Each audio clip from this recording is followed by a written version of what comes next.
So new records coming out on July 23rd via Metalville Records, available wherever music is sold. Make sure you go buy it. Don't download it for free. Don't Napster it. No, come on, enough of that. We need you to buy this stuff because it's awesome. Lee Aaron, welcome to the show. What's happening? Hey, well, what's happening with you? It's a pandemic. I know, I right? make a lot of music. Been doing a lot of writing and a lot of recording. So Yeah. yeah.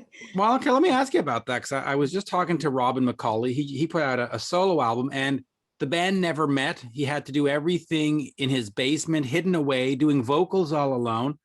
What was the recording process for you like on this one? Were you in a bunker somewhere, or did you and Sean and the other guys get to actually sort of interact? Well, I've told this story a couple times, but I'll repeat it to you again. We had written the First time material. for us. First time we're hearing it. Brand new. There you Brand go. new for us. Well, we had written the material in 2019, late 2019, and we had studio time booked for March 2020. And I said to Sean, you're halfway across the country. I'm a real believer that, a band should record live off the floor, at least get your bed tracks that way. Like, I love that energy of us all being in the same room together, being able to play together and make eye contact. And it's the only way I like to make studio albums. And but what ended up happening was the week that we were booked in the studio, we had one gig, and we were going to fly Sean here after Calgary. Number one, we were all kind of scared to get on a plane and go do this gig, but it was a private corporate show, so it wasn't like we were playing for throngs of thousands. It was 150 really wealthy people. so Nice. so it kind of worked out well. And we came back here, and then it was just it was that week in March where not only were things changing daily, things were changing hourly. And like the level of panic around the globe was just like starting to escalate like crazy, and people went crazy and they bought all the meat and the toilet paper Yeah. and so we were booked to do our bed tracks for a few days, and luckily we ended up furiously cutting them in about 2 days. And then Sean had to fly back home because his son was ill and his wife was worried. There were so many unknowns at that point, right? Hmm. And so yeah, we pulled off all those bed tracks in the same room together in 2 days. And Wow. then we went back to our bunkers and we had that conversation where we're like, okay, dudes, we have to all get on the same platform. So let's choose Logic Pro. And so we all got Apple Logic, and then we all, it was mostly Sean and I that had to do most of the overdubs because of, just I play keyboards, he plays keyboards. He was doing some guitar overdubs. I was cutting some vocals. And then when we did background vocals, Dave, we made sure that he was safe and not seeing people. He came over and cut vocals with me here. So background Nice. vocals. So luckily we were able to be in the same room to cut our bed tracks. So I hope the album reflects that kind of live energy, It does. Yeah, I mean, the record does sound pretty live. I mean, even to listening to the drums, I'm like, oh, you got some real drums going on here, which is good. Yeah. Different in It's the only 2020, way. 21. Yeah, well, that's it. I mean, you listen to a lot of, well, I mean, you could have easily gone in, taken those bed tracks, and then did sample replacements and made them sound, like Bob Rock drums. And it's like, to me, it sounds, like a real drummer behind a real kit playing with the real band. And that's what rock and roll is, right? Absolutely. I'm a firm believer. I'm also a firm believer that if you don't get a good take in like your first 3 takes, to just go have a coffee and take a break, because you're not, you lose that magic, right? Mhm. So I'm a real believer in that. And also hiring the right team of people around you. Like, I sort of pseudo interviewed a bunch of different mixers for this record because I was interviewing some American people, but obviously it seemed as though it was going to be a situation where I would have to send all the files, they would mix, and then they would send them back. And then we were doing this yin and yang thing back and forth. I'd be approving this mix or saying this needs to be louder. And then just sort of a lucky accident, I was talking to my bass player and he said, yeah, I had a conversation. I was in the studio doing something and I had a conversation with Mike Fraser a few days ago. And he said, he loves you and he would love to work with you. And I went, Mike Fraser? I'm like, Wow. give me his number. I'm like, and Yeah. so he was in Vancouver. So we actually were able to go into the studio and mix, masked up, but mix together in the same room. So Oh. Where was that I done? Did you guys go to the warehouse and do that, or another studio? the Armory. Armory, Yeah. nice. Yeah. So I feel like I got so lucky, in terms of the processes for this album to be able to complete it with real humans. Like, Yeah. it was good. It was good. Talk about the influence. I mean, the record's called Radio One, and I mean, there's all kinds of really cool kind of homages to radio. What was the radio that you grew up listening to? Like, what was the station that played all the songs that you grew up loving? That's a good question because I can't remember the station when I was a young teen, but it was in the Toronto area. CRAPFM, playing nothing but your faves. Yeah, and I know that of course migrated to being Q107, which was the big rock station that played everything when I was growing up. Yeah, and still does. I mean, they are the classic rock station of Canada in a way. Yes, and I just remember that when I was like 11 years old, I got this like little yellow transistor radio for Christmas, and I was just like with a little, the telescoping, antenna, and I was Yeah. like, I remember sitting at the top of my slide in the backyard and just go when Hotel California came on the radio and Rush Fly By Night and just going like, man, this is the bomb, right? Like, Yep. and I just, when we call the album Radio On, number one, it's one of the song titles, but Yeah. it was kind of that song is reminiscent of just that great era of AOR radio where disc jockeys could, make or break a band. They had the freedom to play what they wanted. They'd go, man, I love this band. I'm going to play it on my late night show. And, when you had relationships with disc jockeys, and I so miss that. Don't you? Yeah. I do. Well, I'm on the radio 5 nights a week in Montreal on the #1 station in the city. Yep. And I'm on a pop format. It's a hot AC station, but now the bureaucracy that goes on and the political kind of stuff that goes on with the selection of our playlists and the market research and the testing and all this, it's like, I can't just discover a new Montreal artist and be like, oh my God, like, yo, this song is like, it slaps, man. Like, let me give you a spin tonight. Like, it would have to go through a committee and music directors and programs. And then your program director would say, but would Jennifer listen to it? Exactly. Or Karen. But their code work at the station is Jennifer. Yeah. Would the Jennifers out there? Yes. Yeah. That's what they always say. Would the Jennifers out there listen to it? So yeah. But so let me take up on that then. How important is radio? Because we talk a lot about Spotify and Apple Music and YouTube videos and all that, but ultimately, radio still breaks bands or songs, and radio still pays, which kind of a good thing. Yeah. I got to tell you, once you've had a career longer than 30 years, which would be me, you are considered what is called a legacy kind of artist. And so, And by the way, just to cut you off, in the radio world, you would be called gold. Right. You'd fall into the gold category. So my old hits get played on the radio, and I still receive royalties for those.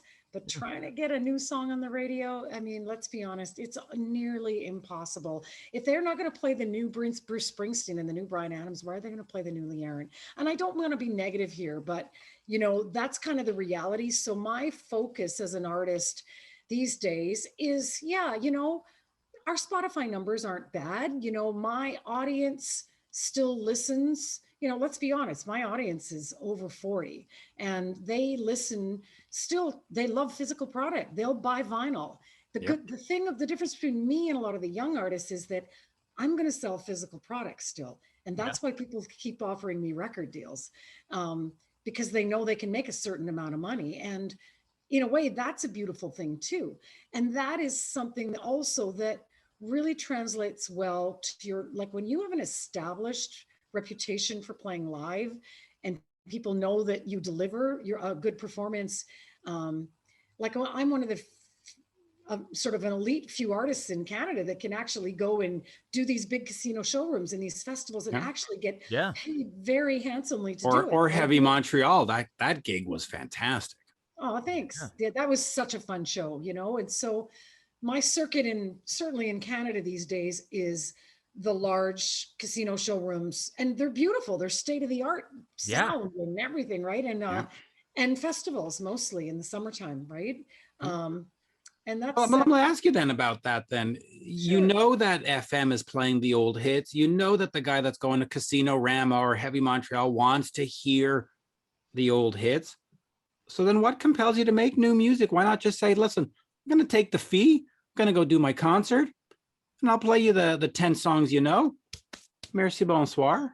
Why go through the rigmarole of getting Sean and getting Mike Frey? I mean, just what compels you?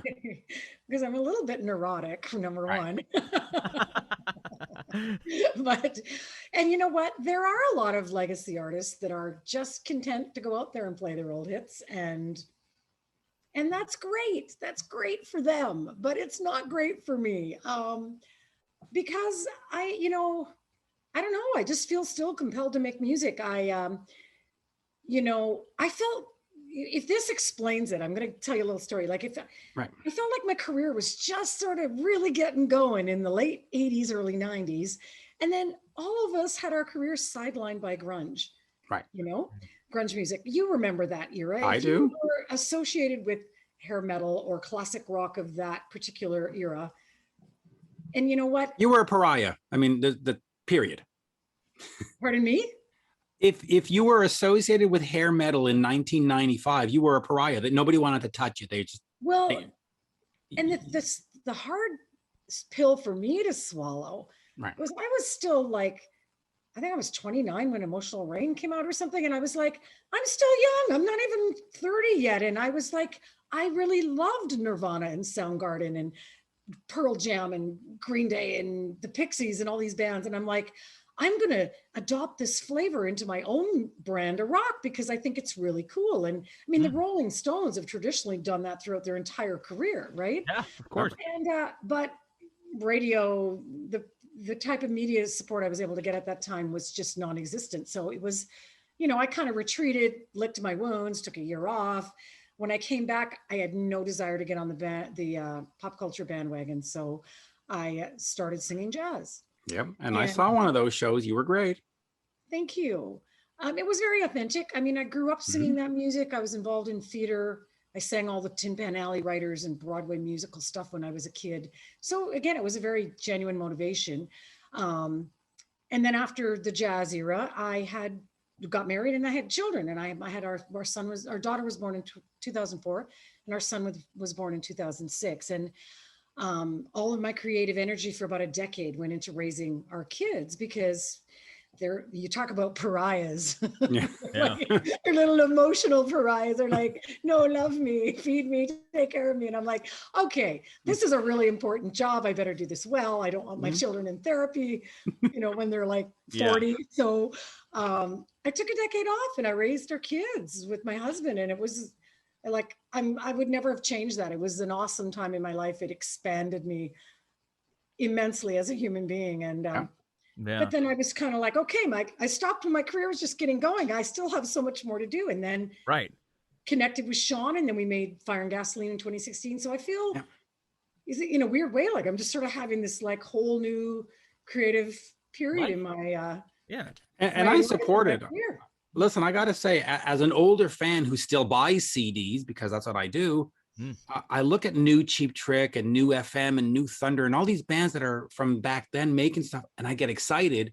And then I look at the other bands like Kiss and Aerosmith that aren't doing anything, and I'm just not compelled to pick up the old albums anymore. I still get excited about new stuff, and I love Radio On. I've had a chance to hear it, and it's fun. Yeah. Thank you. It was that. Well, yeah, I hope it captures that energy. We did a lost weekend of writing in late 2019 and locked ourselves in our rehearsal space here. I said to the guys, bring your best 3 or 4 song ideas because everybody in the band is the songwriter. Yep. Sean's great. He's great. I'm a songwriter. Dave is a great songwriter.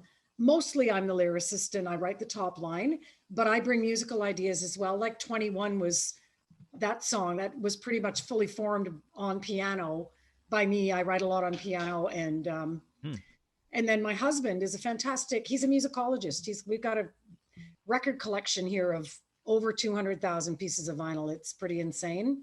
We had Wow, to build we had to build an addition onto our house. So that's amazing. Wow, Well, vinyl edition. hey, so I'm curious about this. You know, you said your sons were born in like '06 and '04. I mean, you know, they're mid-teens, like 15 and 17 almost. What kind of music are they listening to? And like what kind of music gets played around the house? well, it's my daughter is 16 and our son Yeah. is 15. Yeah. So My little brother was born in 2003. He's going to be 18 this year. So I was like, "Oh, he's like kind of like his age group." okay.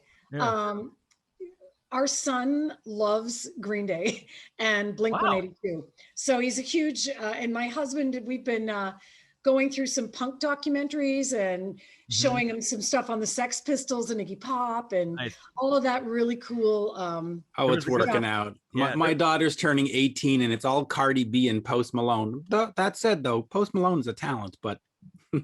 Yeah. Cardi B and the Well, Little Baby. I'm kind of like, ugh. yeah. well, so you know what? I like a lot of new stuff. I think Billie Eilish is brilliant. Like I think there's a lot of new stuff out there that's inspiring.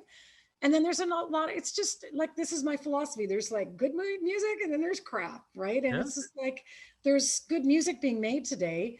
And then there's a lot of pablum being fed to the public, right? And Yeah. what I get a little tired of, it's artists that can use technology in a brilliant way. That's one thing. But then the ones that are using it to sort of mask the idea that, I don't really play that well or sing that well. Like, I'm sorry, but I can spot pitch correction a mile away and it drives me Oh nuts, yeah. right? Not to be Well, critical. I heard it all over Radio 1, so Yeah. I'm just kidding. Yeah, but I mean, listen, we had that going on in the 80s too. We had a whole bunch of, you look at the top 100, you've got 10 good songs and a lot of like, ooh.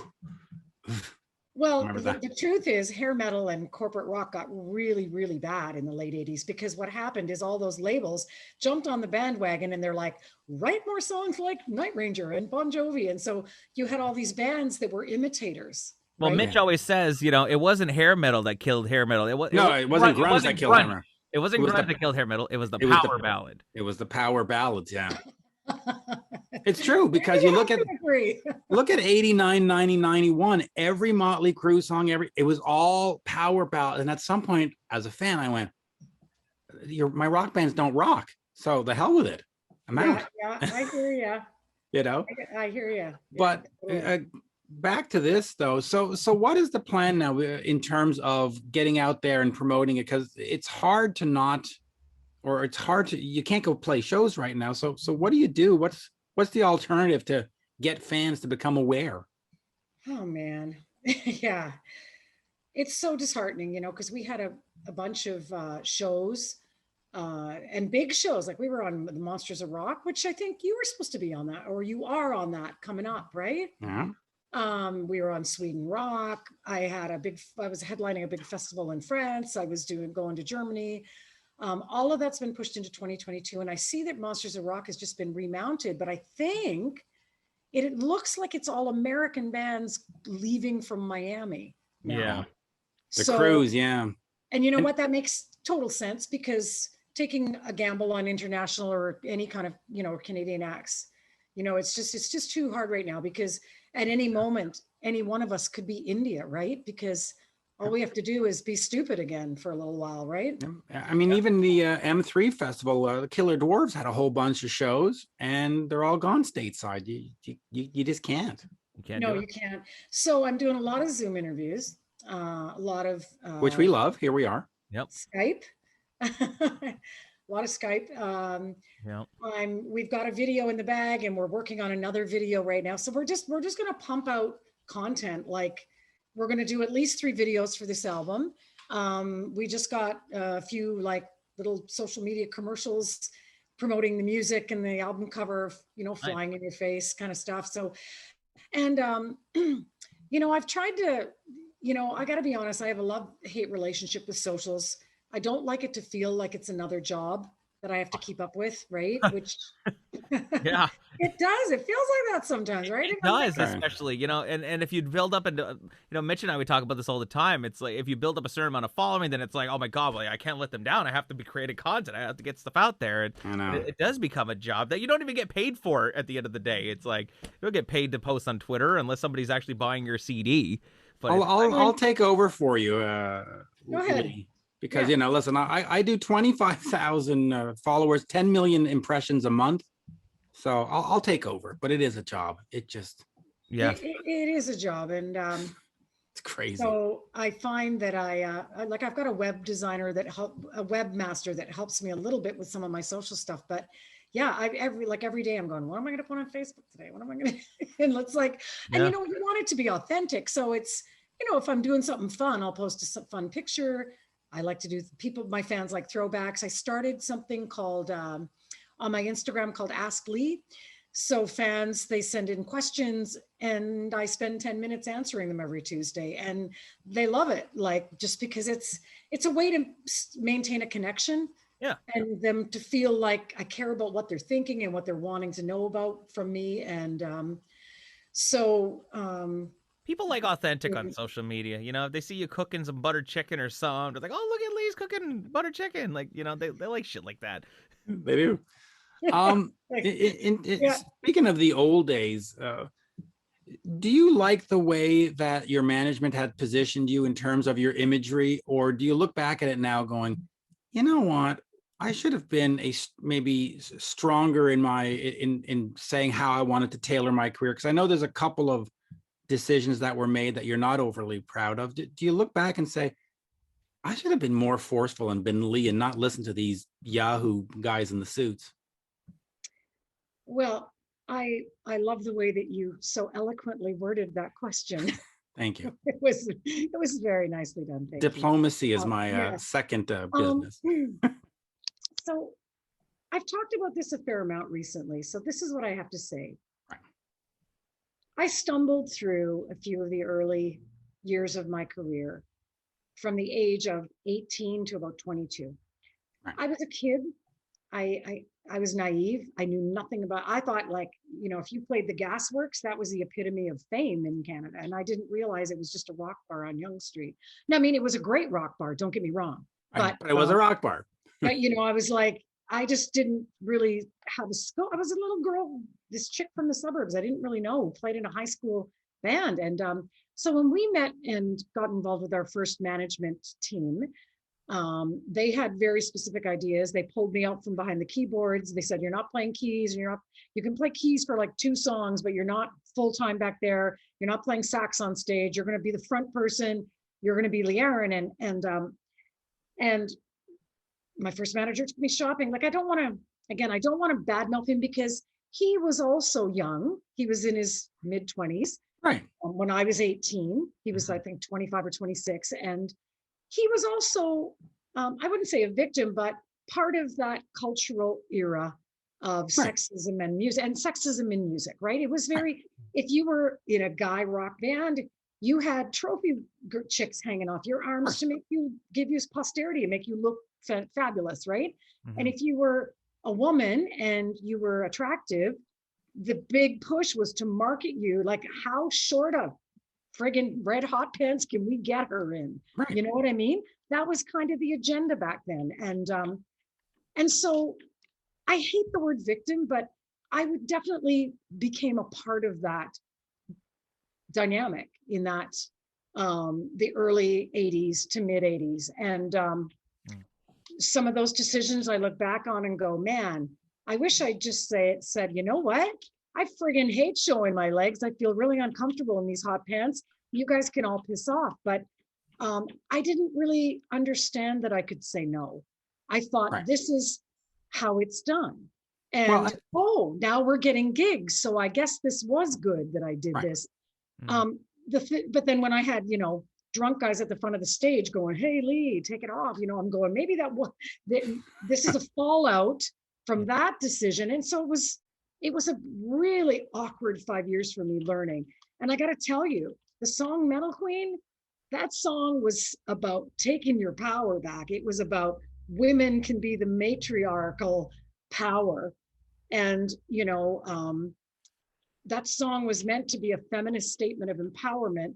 However, it was released in an era when MTV and Much Music was just in its inception. And it was, bookmarked and sandwiched in between all these other videos with women getting sprayed down, washing guys' cars, and you know what I mean. And so I think in that particular time frame, that the message was lost, right? I mean, I get asked about it a lot now, and people say, "Yeah, that was a real feminist statement," but it was kind of lost in that '80s culture, right? And I know exactly what you're talking about. I used to watch Much Music, and I would watch the Power Hour, and that I remember that video being fed in between the Bon Jovis and the Def Leppards and the other ones with the dancing girls, and it was just more girls. It was just exactly. And so that makes me sad, but the fans that really love that tune, and I mean, a testament to that song is people still scream for it today. Yeah. And I have people crying at the end going, that song meant so much to me, in terms of rising above whatever thing they had to rise above in their life. And so I think that the song, time has given that song the new the true narrative has come to light, right? And I mean, so I think that the song, that's why it's still meaningful for people. I'd like to think. Well, not to sound pedestrian about it, but it's meaningful to me because I remember it very clearly in my formative years of getting into hard rock and metal and Power Hour and Much Music. And so that visual and that song, and I remember going, oh, she's Canadian. And I was like, oh, because, up until then, anything Canadian rock was sort of like, and then, you started getting your April Wines, and then Lee comes out and you go, oh, hey, we are pretty good up here. All right, I'm into this. Canada can rock. Canada can rock, even though CanCon sometimes, And so no, that it was important. And I'm assuming that video was very important to you too then as well. I mean, Much Music must have just completely altered your career path. Yeah, I mean, there was that. And then I did a few more videos throughout the '80s, but the one that really broke me when, Much Music was in its glory days in the late '80s, they were just all over the Body Rock album and the Body Rock videos. And they, when that was the ticket. If you got into heavy rotation on Much Music, your career went into the stratosphere. And it was sort of like, that is basically what happened with that album. And I went from, playing, large clubs to suddenly being an arena act overnight. It was pretty cool, actually. Yeah, well, what you do to my body is another one of those videos. You just go, yep, I remember that from back then. So, hey, cool. paid off in the end. I like this. I'm learning a lot tonight. I know.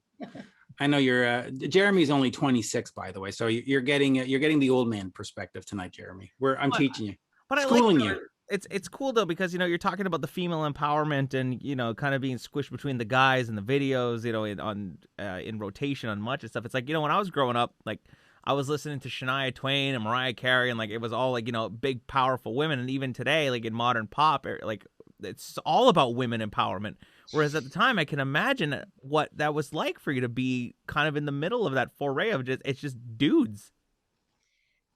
It was hard. I think for bands like myself, Vixen, Girl School, I'm trying to think of Joan Jett, Lita Ford. I'm just trying to think of, because there was this real agenda to like, we want you to dance around like those other girls that dance around, and we're gonna tape your breasts together with gaff tape to make you look like you have cleavage when you actually don't have any.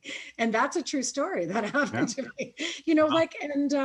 So it was hard because I remember on my 6th album, Some Girls Do, being in my manager's office, and someone had called him. It was another industry guy, called him because they had a young girl singer and they were looking for hits. And he was asking my manager who wrote the hit for Lee. And I'm like, people don't know I wrote my own. I'm on my 6th album and people don't know I write my own songs. Oh, I know. And it was just, it was really disheartening for me because, I would like to think that we paved the way for all of those 90s girls to pick up guitars and have angry things to say and be damn well respected for doing it. It was really hard to for us we deserved respect, but I think that it was really hard for us to get that respect just because of the whole culture, the sexist culture we were Yeah. trying to, break through. I'm going to throw this out here, by the way. I think Madonna had a lot to do with that. You look at her early videos, Holiday and Lucky Star, and they were traipsing her around like a tramp. And then she sort of said, no, no, no, no, no, I'm in charge here. And she changed her way. And I think that paved the way for a lot of people going, yeah, you know what? We're in charge here. And so I love Madonna. And I think you're absolutely right. I know that when I first saw her and she, I think it was maybe the MTV Music Awards, and she did like a virgin, and she rolled around the floor and everything, and showed her underwear, and I was just like, what? I was like, I mean, it got a lot of attention. It didn't get my respect at first, No.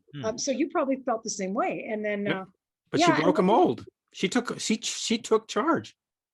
And then she got out of that and took charge of her career. And in 1992, I left my record label in Canada because there's a story I want to tell you, but I don't want to badmouth anybody. So I'll train you in diplomacy. Yeah. Go ahead. Well, I'm not going to talk, my label at the time. Well, all I'm going to say is talking shit if you're talking truth. So, okay. So, because I actually have a really nice relationship with the former head of my label. He's a lovely man. But, he was kind of like up here, and then there was a bunch of different staff people down here doing a variety of different jobs. And sometimes the left hand was not talking to the right hand. And one of the things that they were not required to do by my contract was run marketing ads by me.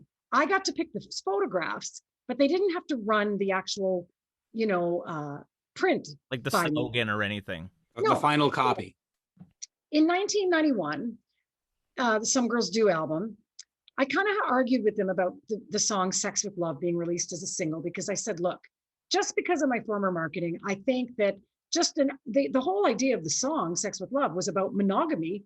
And like, if you're going to be intimate with someone, it's nice if you really care about them, it was supposed to be a fun romp like that. And anyway, they're like, no, we think this is the single. And I'm like, I disagree, but I didn't have the power to stop it. And then they took out a full page ad, and I don't want to say, but it was a big, big Canadian industry magazine with a photo that I had approved, which was a fine photo. But the ad said, here's sex on the radio. And it listed all the stations that went with the single. And then it said, see sex on TV. And it listed Much Music, Good Rockin' Tonight, and all these video stations across Canada that had gone on the video. Oh no. But this is the clincher. Then it said, see sex on tour. And it listed my tour dates. And I'm just going to be honest with you. I completely lost man. And I just said, I can't do this. I can't do this. Sorry, guys. I can't. Oh. So, and again, I have a great relationship with the former head of that label, but it was just, this guy didn't talk to this guy, and some marketing guy thought this was a great idea, didn't approve it with this guy, and never talked to me. And do you think they would have done that to a male artist? I don't know. I probably not as blatant. No, but to be fair, again, I was in my manager's office, and someone called and said, have you seen this ad in the blah blah magazine? And when I saw it, I felt like throwing up. I lost my mind, and I was just like, it's time for me to go.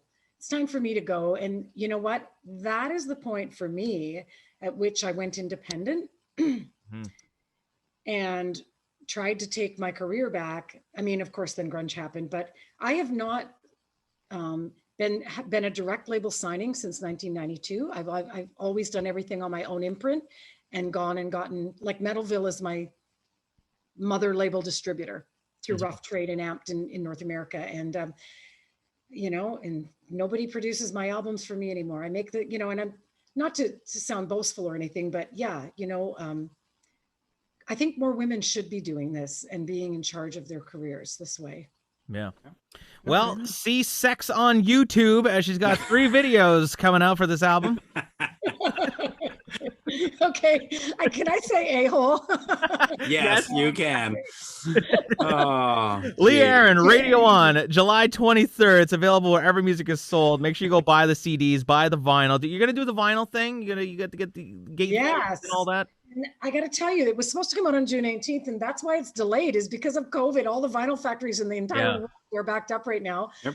So it's coming out on beautiful packaging in white vinyl. So I'm very excited about that. Oh, that's gonna be nice. That's gonna be sexy. Yeah. Yeah. And you're gonna buy one, Jeremy. Damn right. Well, I buy all the vinyl. Every time we do an interview, I refuse to have them send me anything because I'm like, no, I want to buy. I only interview people that I actually care about and like. So I'm like, I want to buy the product. I want to buy and want to support, and so it's cool to get white vinyl. I agree. Awesome. Great.